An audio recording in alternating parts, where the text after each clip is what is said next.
Hi, this is Joshua Stolman from BrooklynComicShop.com, and we're here to talk about how Neal Adams changed comics forever. And first up, we want to take a look at 1960s Batman, and you can see this covers Detective Comics 311, which features the Catman, and Batman and Robin here in the corner looking kind of ridiculous and childish, and that's because this is 1963 Batman. Barrel chested, this giant, cartoony cat with this weird mechanical device on top is something that probably would excite a 5-year-old, but not really a 10 or a 12-year-old. It gets kind of childish after that. And what Neal Adams did is incorporated a lot of things that we see in more modern comics. And this is Batman 368 by Ed Hannigan. And you can already see just the world of difference between the two. Robin looks more realistic. He looks like a boy. Batman has all this muscle that you can see looks more natural. The incorporation of the typography into the design of the cover. The way the buildings are dynamically placed to create interest. And the details seen, this realistic detail both in the background and in the figures, is what Neal Adams brought to comics. So to give you an idea of exactly what I'm talking about, this is Neal Adams. And this is actually the first appearance of Green Arrow in his new costume, which Neal Adams updated and designed. Before it had been kind of very Silver Agey, very much like this Catman costume. But now he's redesigned the character completely, so it looks completely different. Here you can see Batman is more natural in looking. He doesn't look as cartoony as only really 7 years earlier. And of course, his great attention to details of lighting, shadow, drapery, how clothing lay over an actual figure.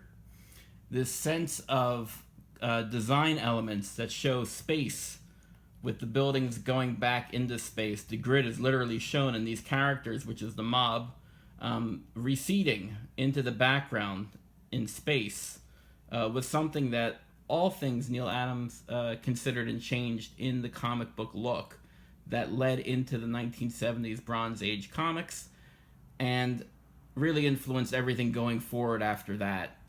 I want to show you a little bit about the interiors.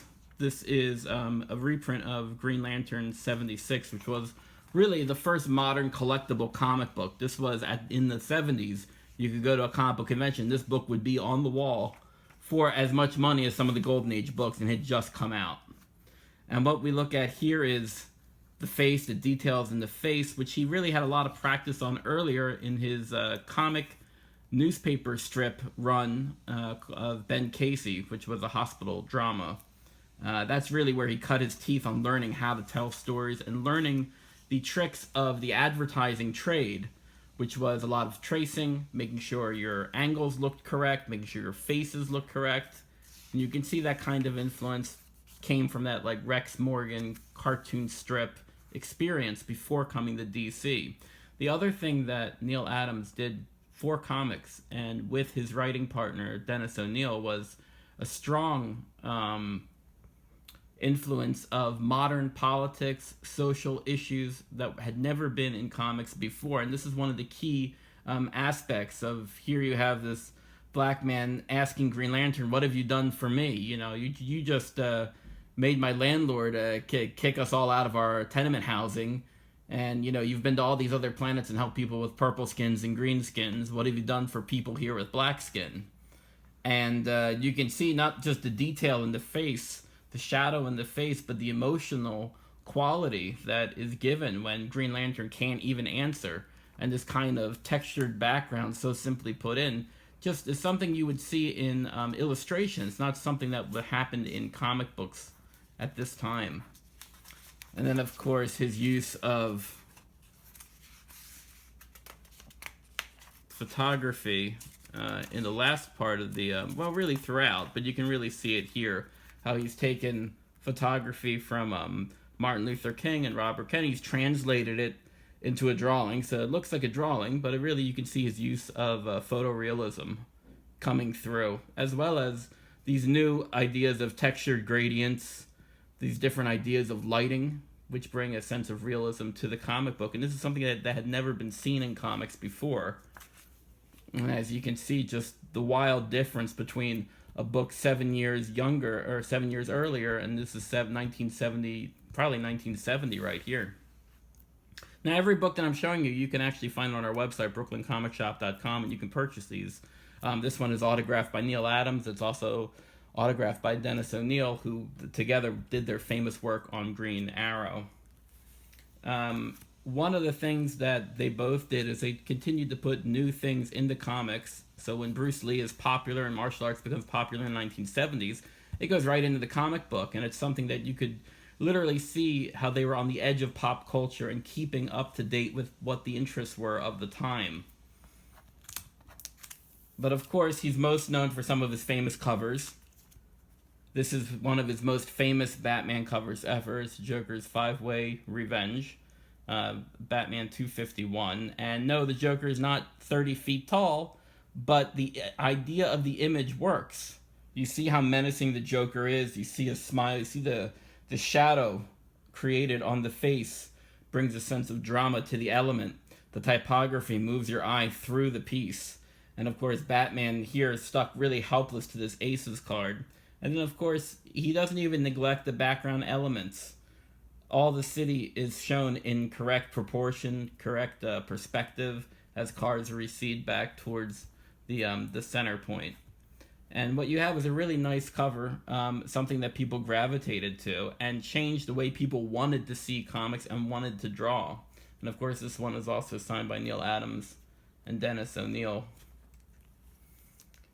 He also was famous for doing Superman. And what's interesting is he became a cover artist because he just wasn't fast enough to do all of these books all the time. And so sometimes he could just generate a cover that would throw people into like a imagination of what the story would be, and then somebody else would continue with the interior work. And this was also something that rarely was done in comics at the time, the idea of having an artist who would just be paid to do the cover. So this is actually a Neal Adams cover, and you can see Superman drawn on all these different angles, all these different faces. All of them had to be on model. All these pictures of Superman had to look like Superman in each instance, and they all do. But what you also may notice up the top, this is a Jack Kirby comic, and they didn't even put Jack Kirby's artwork on the cover. And this is actually the second appearance of Darkseid, which Jack Kirby created. And Jack Kirby does the interior artwork, all of it, except for the Superman faces, which were touched up by, at some times were touched up by Neal Adams, just to make sure it looked like the old DC Superman. Another famous cover by Neal Adams. This time it uses a photo background, which was something that Jack Kirby had started to do in comics in the mid-60s. This is already like around 1972. And what you have is Superman flying upwards, a very classic pose, a very youthful look, a very realistic looking Superman with a realistic looking shadow.